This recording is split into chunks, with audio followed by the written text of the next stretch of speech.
Coucou les loulous, allez, hop, on se retrouve ce lundi 13 septembre pour nos petites énergies de la semaine, donc du 13 au 17. Et oui, déjà la moitié du mois de septembre de passer, ça passe très très vite le temps. Alors, pour les énergies générales, j'ai pris l'oracle des licornes. Et pour tout ce qui est sentimental, un petit nouveau qui est venu agrandir ma grande famille, qui est l'oracle de la potion d'amour. J'ai complètement craqué pour ces illustrations. Eh bien, c'est parti. On va voir de quoi est fait notre semaine. Allez, les vies passées, la conscience, la relation, la liberté, l'intention et la réception, ou recevoir comme vous voulez. Allez, avec nos vies passées, oulala, qu'est-ce que cela nous annonce?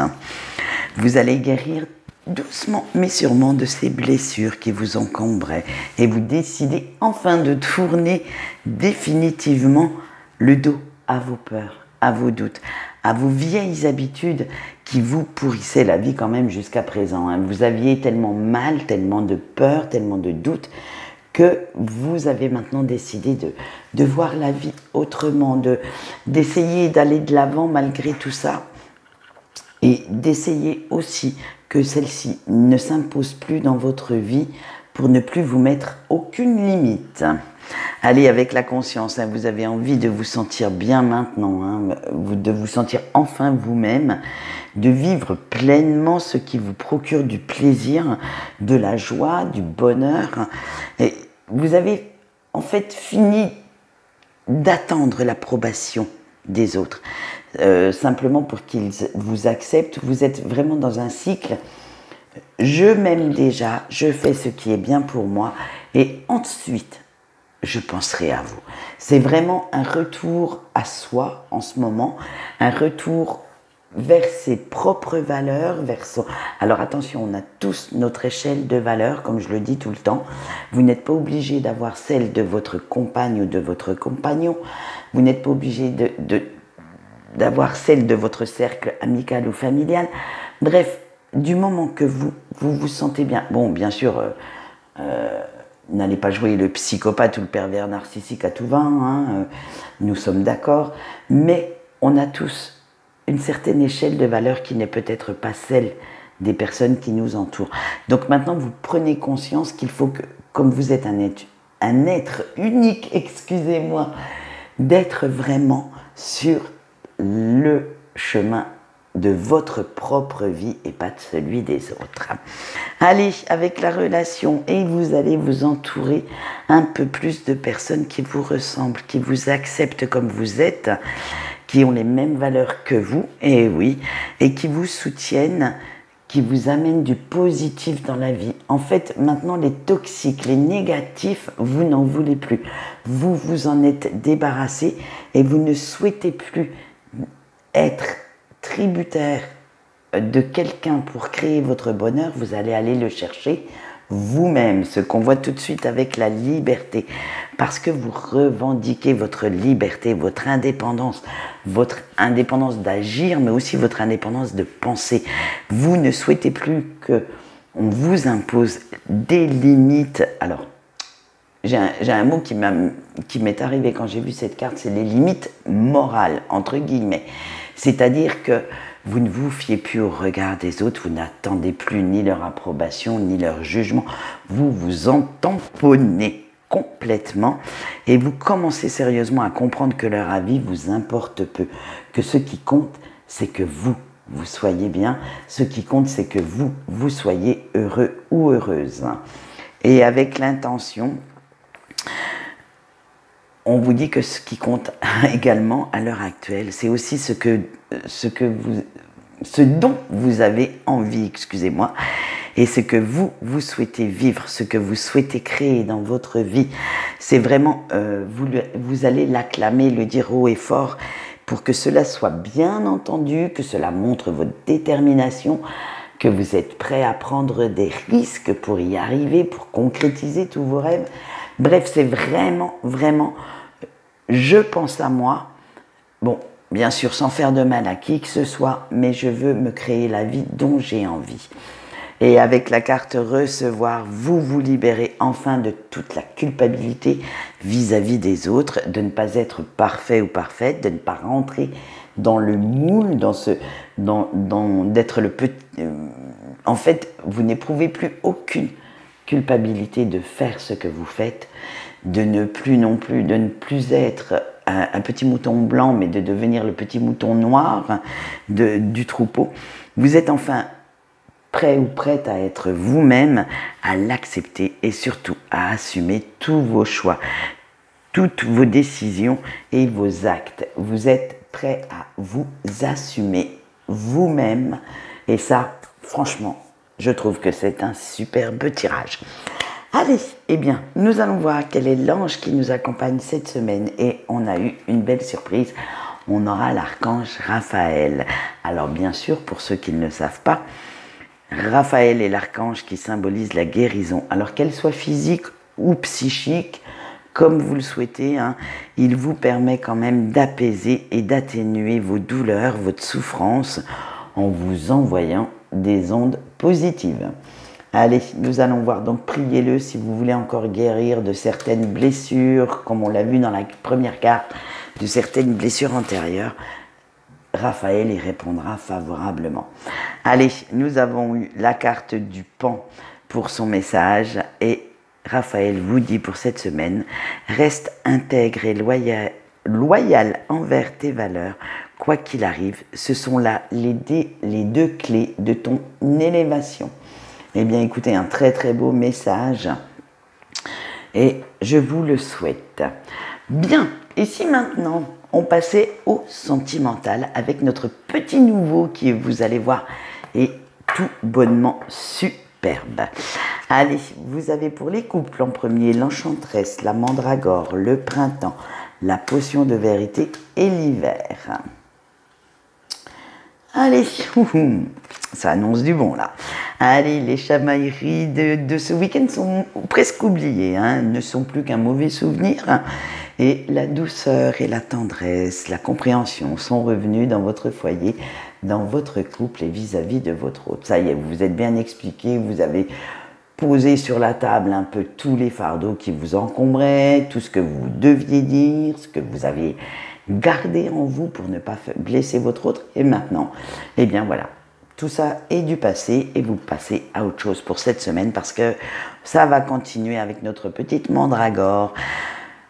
En fait, votre autre vous a quand même prouvé qu'il ou qu'elle tenait réellement à vous et que cet amour, comme cet amour est réciproque, ça tombe bien en fait. Hein. Vous avez vraiment mis les choses à plat. Ça vous a fait du bien cette remise en question, cette mise au point. Et la romance avec le printemps refait son grand retour. Hein. Et vous voilà content, fleurette avec votre autre, allez, comme de jeunes tourtereaux, en discutant du futur, en imaginant tout ce qui pourrait naître de cette comment dire, de cette remise en question, de cette mise au point. Et maintenant, vous savez exactement ce que vous voulez, ce que vous ne voulez plus.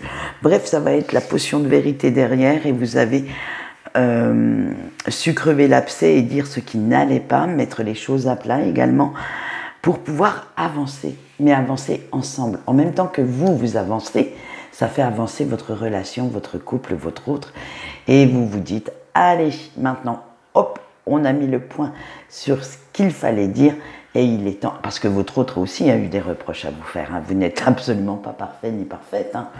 Donc voilà, après maintenant, voilà, l'hiver s'en va, puisqu'on a vu qu'il y avait le printemps, donc l'hiver va laisser sa place.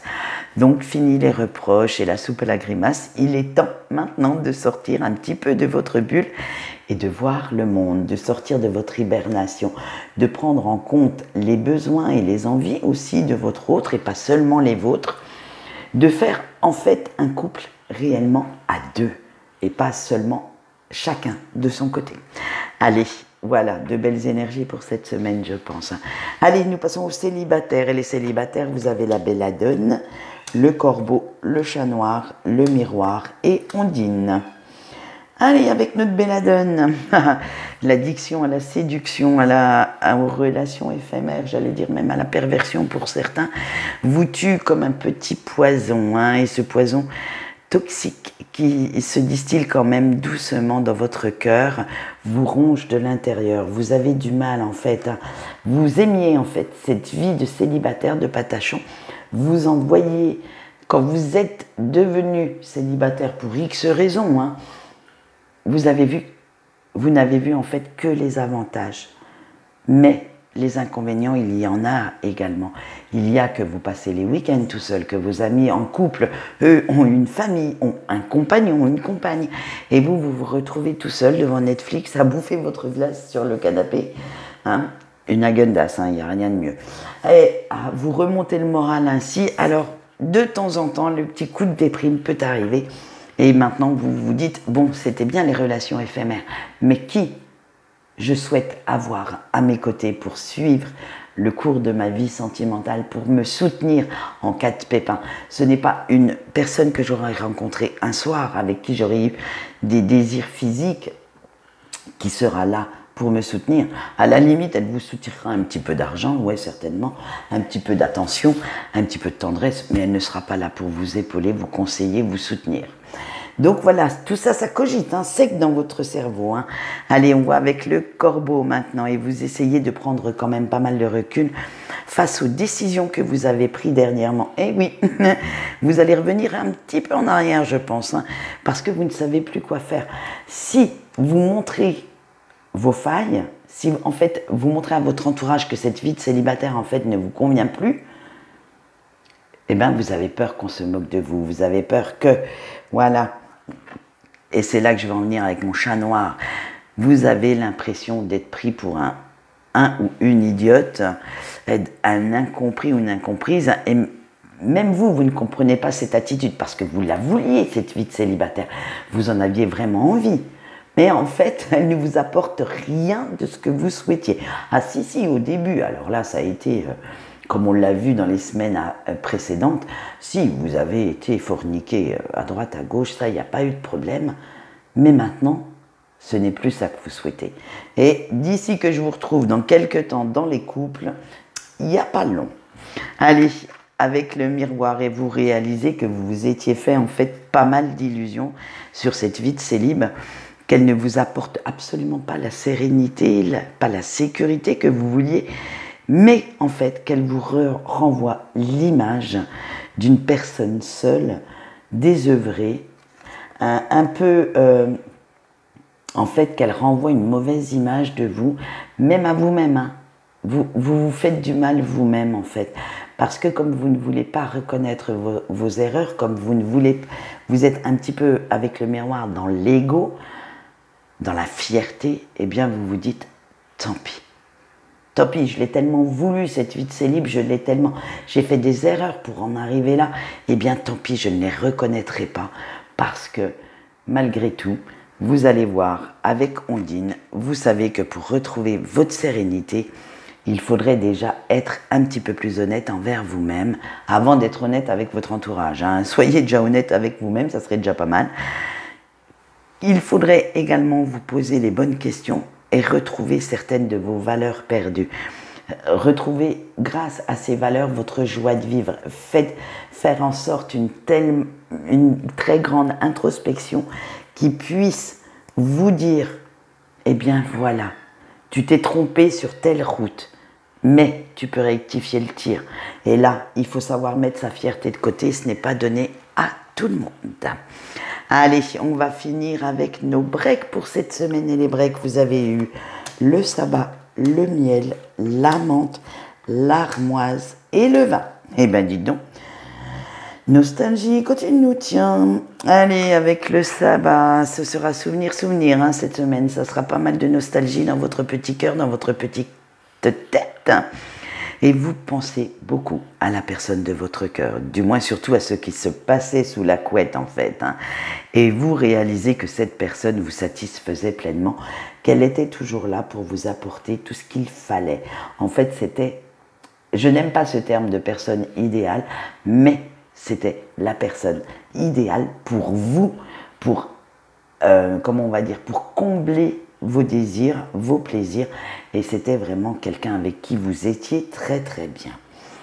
Allez, avec le miel, que son amour vous apportait également tout ce dont vous aviez besoin. Et cette personne n'était jamais avare, n'était pas radine de ses sentiments, de ses attentions, comment dire, elle se comportait avec générosité, elle était généreuse dans sa tendresse, dans son amour, dans son écoute. Bref, elle était généreuse en tout point avec vous et vous apportait également beaucoup, beaucoup de douceur dans votre vie. Mais voilà, elle apportait aussi sa fraîcheur, son grain de folie, et elle ne cherchait surtout pas à vous changer. Elle vous comprenait, Bref, c'était vraiment quelqu'un de bien, mais vous l'avez laissé filer. Vous avez préféré, comme on voit, avec cette menthe, aller voir si l'herbe était plus verte ailleurs, si la fraîcheur était mieux. La rosée du petit matin pour se barrer de chez quelqu'un d'éphémère était meilleure. Hein. Et malgré tout, vous pouviez tout lui dire à cette personne sans être jugée. Elle avait vraiment cette ouverture d'esprit qui fait peut-être défaut à certaines relations actuelles, à certaines conquêtes actuelles, bref. Mais voilà, vous aviez envie de garder votre liberté, donc, et vous n'aviez absolument pas envie d'être prise au piège, ni d'avoir cette impression, ni obligée de quoi que ce soit. Alors, vous avez préféré reprendre votre liberté, votre indépendance, plutôt que de rester avec cette personne. Et pour, justement, car elle savait vous nourrir, elle savait vous faire grandir, elle vous faisait en fait oublier votre quotidien, oublier vos soucis. Et avec cette personne, il n'y avait jamais de routine. Vous étiez ivre de vie, ivre de... Vous savez, dans cet état d'ivresse, avant d'être complètement alcoolo, disons-le, et imbibé, il y a toujours cette petite, comment on dit, ce petit laps de temps où on est euphorique. Voilà, c'est ça le terme que je cherchais. En fait, cette personne vous rendait euphorique. Vous étiez complètement addict à cette personne et vous ne souhaitiez pas lui montrer, puisque, comme on l'a vu avec la carte de l'armoise, vous vouliez vous montrer très très indépendant ou indépendante et vous ne souhaitiez pas que cette personne comprenne à quel point vous l'aimiez, à quel point elle pouvait avoir un ascendant sur vous, et vous avez préféré vous émanciper, vous sauver, prendre la fuite comme vous voulez, mettez-y les mots que vous souhaitez, mais vous barrez très loin pour ne pas qu'elle s'en aperçoive. Et malheureusement, maintenant, vous éprouvez du manque. Vous êtes toujours amoureux ou amoureuse de cette personne et ce manque est là. Ce manque, vous le ressentez comme un alcoolo qui a besoin d'un verre. Donc, écoutez, moi je pars du principe que si quelqu'un vous manque, eh bien un petit SMS, un petit coup de fil n'a jamais tué personne. Qu'est-ce que risque cette personne en break avec vous? De vous dire non merci, l'invitation je la refuse? Eh bien vous n'en mourrez pas, vous serez peut-être triste, vous allez en pleurer quelques jours, mais vous n'en mourrez pas. Par contre, on peut mourir de fierté et de manque d'amour. Allez, quant à moi, c'est tout pour aujourd'hui. Je vous souhaite une bonne journée et je vous dis au revoir.